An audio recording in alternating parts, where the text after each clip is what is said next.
वज़ीर-ए-आज़म मोदी के नए शहरियत तरमीमी कानून पर कायम रहने के ऐलान के बाद इसकी मुखालफत में छठा रियासत भी अब खड़ा हो गया है। इतवार को तेलंगाना सीएम के चंद्रशेखर राव की सदारत में हुई कैबिनेट की मीटिंग में यह फैसला लिया गया और साथ ही मरकजी हुकूमत से इस कानून को खत्म करने की अपील की गई। खबर है कि मार्च के पहले हफ्ते में सीएए के खिलाफ हुकूमत असेंबली में तजवीज़ लेकर आएगी। इससे पहले केरल, पंजाब, मध्य प्रदेश, मगरबी बंगाल और राजस्थान सरकार पहले से ही इसके खिलाफ तजवीज़ पास कर चुकी है। उधर तेलंगाना बीजेपी ने केसीआर कैबिनेट के इस फैसले पर सवाल उठाने शुरू कर दिए हैं। जब जाकर सीएम से मिले थे तो हमने उनको रिक्वेस्ट किया था कि सीएए के खिलाफ और एनपीआर के खिलाफ भी आप इसके खिलाफ रेजोल्यूशन पास करिए और गवर्नमेंट स्टे लगाइए एनपीआर के ऊपर। तो सीएए के ऊपर तो कैबिनेट में डिसाइड हो गया। असेंबली जब शुरू होगी उस असेंबली सेशन में एक रेजोल्यूशन चीफ मिनिस्टर की गवर्नमेंट मूव करेंगी। हम अभी भी उनसे ये रिक्वेस्ट कर रहे हैं कि एनपीआर की जो एक्सरसाइज है इसका सेंसस से कोई ताल्लुक ही नहीं है, क्योंकि एनपीआर में जो क्वेश्चन पूछे जाएंगे उसका सोशल वेलफेयर स्कीम से कोई ताल्लुक ही नहीं है। ये सरकार एनपीआर इसलिए कर रही है ताकि मुस्तकबिल में फ्यूचर में एनआरसी करे। इसीलिए मैं दोबारा हमारी इस बात को दोहरा रहा हूँ और चीफ मिनिस्टर तेलंगाना से रिक्वेस्ट कर रहा हूँ, अर्ज कर रहे हैं कि आपने एक हिस्टोरिक डिसीजन लिया है सीएए के बारे में, मगर एनपीआर पर भी आप स्टे लगाइए, क्योंकि हम सेंसस के खिलाफ नहीं है।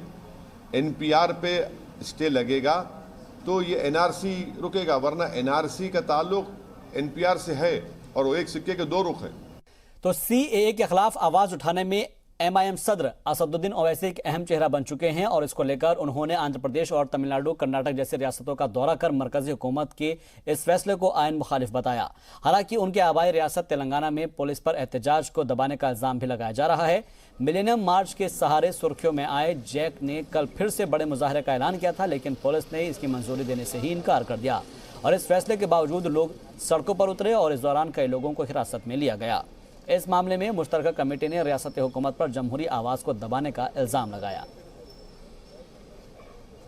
करने का परमिशन हमने मांगा था, लेकिन कोर्ट के डायरेक्शन के बावजूद भी कमिश्नर ऑफ पुलिस की तरफ से उसको रिजेक्ट किया गया और हमने कॉमन कॉल दी थी कि निकलकर सब अपने तौर पर एहतजाज करें और सारे शहर में ख़वातीन का और समझिए कि नौजवानों का, बूढ़ों का और मर्दों का एक अजीम एहतजाज शहर के मुख्तलिफ मकामात पर हुआ है। शहर के हर चौरस्ते और नुक्कड़ पर पुलिस को डिप्लॉय किया गया है और उसके साथ समझिए कि मुझे भी अरेस्ट किया। पुलिस इस एहतजाज को दबाना चाह रही है, लेकिन अवाम आज बता दी है कि हम पुलिस के दबाव में नहीं आएंगे। जो एहतजाज हमको करना है मुल्क के दस्तूर को बचाने, मुल्क को समझिए कि बचाने के लिए। ये मुल्क हिंदू और मुसलमान में बांटा नहीं जा सकता। ये मुल्क समझिए कि मुत्तहद रहा है और मुत्तहद रहे। डीएमके सदर और लीडर अपोजिशन एमके स्टालिन ने तमिलनाडु असेंबली में भी सीएए के खिलाफ तजवीज़ पेश करने की मांग की है। इस दौरान स्टालिन ने चेन्नई में एहतजाजियों पर लाठीचार्ज करने वाले पुलिस एहलकारों के खिलाफ कार्रवाई की भी मांग की। हालांकि इससे पहले डीएमके क़यादत में ऑल अपोजिशन जमातों ने सीएए के खिलाफ दस्तखती मुहिम चलाई थी और जिसके तहत 2 करोड़ से ज़्यादा शहरियों का दस्तखत सदर जमहूरिया के पास भेजकर नया शहरियत तरमीमी कानून ख़त्म करने की मांग की गई। चेन्नई में गुज़िश्ता जुमे को हुई पुलिस कार्रवाई के बाद सीएए के खिलाफ रियासतगीर आंदोलन शुरू हो चुका है और दिल्ली के शाहीन बाग की तर्ज पर जारी इस मुजाहरे के दौरान एक जोड़े का निकाह भी अमल में आया है। शादी के फौरन बाद नए जोड़े ने इस कानून के खिलाफ अपनी आवाज़ बुलंद की है। एक रिपोर्ट देखिए।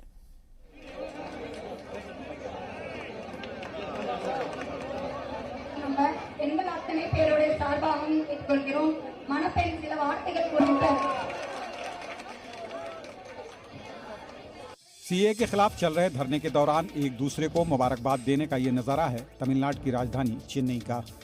हजारों एहतजाजियों की मौजूदगी में इस्लाम के जानकार ने शहंशाह और सुमैया की शादी कराई। शाहनवाज साहब की दुख्तर सुमैया सल्लमहा के अल्हम्दुलिल्लाह मैंने कबूल।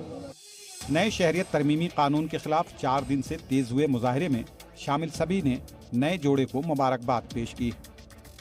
इस दौरान लोगों ने सुन्नत पर अमल करते हुए एक दूसरे के लिए खजूर भी पेश किया। निकाह के बाद मजहबी रहनुमा ने नए जोड़े के साथ ही मुल्क में अमन और अमान के हक में दुआ की।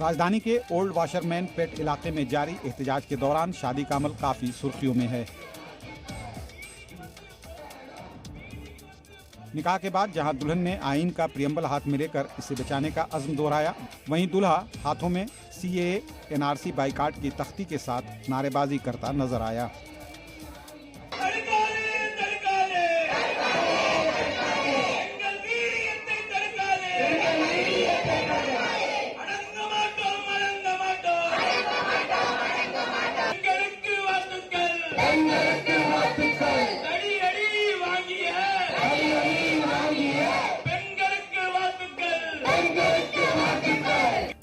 बिरयानी को लेकर सुर्खियों में रहने वाले दिल्ली के शाहीन बाग के बाद अब चेन्नई का ये मुजाहरा भी अपनी पहचान बनाने लगा है। नए कानून पर मरकजी हुकूमत के बदलते रुख के बीच अब ये एहतजाज अवामी सतह पर पहुंचने लगा है। ऐसे में सबकी निगाहें मुल्क की सबसे बड़ी अदालत पर मरकूज है। यहाँ कुछ हिदायत के बाद अगली समाअत की तारीख 14 फरवरी तय की गई है। ब्यूरो रिपोर्ट, जी मीडिया। शाहीन बाग मुजाहरे पर सुप्रीम कोर्ट ने तबसरा करते हुए कहा है कि एहतजाज करना हर किसी का अख्तियार है। एक कानून से किसी तबके को अगर एतराज़ है तो वो मुजाहरा कर सकता है। इसलिए कोर्ट ने मुजाहरे पर कोई फैसला देने से इनकार कर दिया, लेकिन कोर्ट ने इतना ज़रूर कहा है कि रास्ता बंद करना सही नहीं है। सुप्रीम कोर्ट ने पूछा है कि क्या पब्लिक एरिया का इस्तेमाल धरने के लिए किया जा सकता है। मामले पर अगली सुनवाई 24 फरवरी को होगी। और इसी बीच वजीर कानून रविशंकर प्रसाद ने एक बार फिर से शाहीन बाग के एहतजाजों से बात करने की बात कही है। उन्होंने कहा है कि हुकूमत उन्हें दावत दे चुकी है, वो जब चाहे वजारत दाखिला से वक्त लेकर अपनी बातचीत शुरू कर सकते हैं और जो भी उनका शुबा है उसको दूर कर सकते हैं। आपकी जानकारी के लिए उनको बाकायदे इज्जत से बुलाया गया है। जो लोग भी आए समय लें, उनसे बात करें गृह मंत्री जी। लेकिन शाहीन बाग में जाके तमाशा किया जाए, वहां आप हाल देखते हैं ना टीवी पर ना, हल्ला कितना होता है। आइए सौहार्द में बात करिए, हम लोग बात करेंगे, क्यों नहीं करेंगे। और सीए को लेकर किसी के मन में कोई कंफ्यूजन है, हम जरूर दूर करेंगे। अभी मैंने शांति से आपको विस्तार से बताया, लेकिन हमारी एक समस्या है, हम सोए हुए को जगा सकते हैं, लेकिन जो जाग कर सोने का नाटक करते हैं उनके लिए हम क्या करेंगे, ये समस्या। जामिया यूनिवर्सिटी में 15 दिसंबर को एक और वीडियो सामने आया है। यहां पर इस वीडियो में तलबा लाइब्रेरी के अंदर दिख रहे हैं और वो छुपे हुए हैं। बाद में पुलिस एहलकार दरवाजा तोड़कर दाखिल होते हैं और उनकी बुरी तरह से पिटाई करते हैं।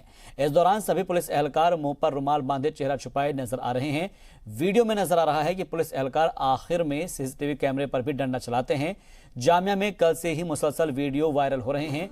कल से अब तक 3 वीडियो इस तरह के सामने आ चुके हैं। ये वीडियो जामिया कोऑर्डिनेशन कमेटी ने जारी किया है। जी सलाम इन वीडियोस की तस्दीक नहीं करता।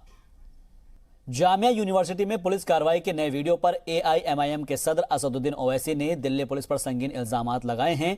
असदुद्दीन ओवैसी ने कहा है कि जामिया में बच्चों को पुलिस ने बेरहमी से पीटा है। ओवैसी ने कहा है कि तस्वीरों में पुलिस तलबा को मारते हुए नजर आ रही है। जामिया के वीडियो पर ओवैसी ने कहा है कि जामिया की तस्वीर ने जर्मनी में नाजी के यहूदियों पर किए गए जुल्म की याद दिलाई। पत्थर उठा रहा है, कोई बैठा है, कोई कवर कर रहा है। मैं इस बात को हकीकत से ताल्लुक़ नहीं है। जो विजुअल्स ये बता रहे हैं कि बच्चियां प्लीड कर रहे हैं पुलिस से कि हमको निकलने दीजिए, और पुलिस पीछे से मार रही है। शाम में निकलना चाह रहे हैं, वहाँ पुलिस मार रही है। और इसी वजह से जामिया मिलिया के स्टाफ ने, खुद वहाँ के वाइस चांसलर ने MHRD को कंप्लेन दिया कि पुलिस के खिलाफ कंप्लेन दिया गया है और पुलिस के खिलाफ कंप्लेन रजिस्टर होना चाहिए, FIR रजिस्टर होना चाहिए। ये पुलिस के जुल्म की और उनकी ब्रूटैलिटी और बारबरिज्म की एक बेहतरीन मिसाल है। ऐसा लग रहा था कि जर्मनी में यहूदियों को गैस चैम्बर में डालने से पहले नाजी के लोग ढकल रहे थे, वैसे नज़ारे दिख रहे थे। अंदर घुस के मारे स्टूडेंट्स को। सरासर इसको कंडेम करने की ज़रूरत है और पुलिस की ब्रूटैलिटी, पुलिस का जुल्म इससे साफ जाहिर होता है। कर्नाटक के हुबली में एक निजी इंजीनियरिंग कॉलेज में 3 कश्मीरी तलबा के खिलाफ गद्दार वतन का मामला दर्ज किया गया है, जिन्हें 15 दिन की अदालती तहवील में भेज दिया गया।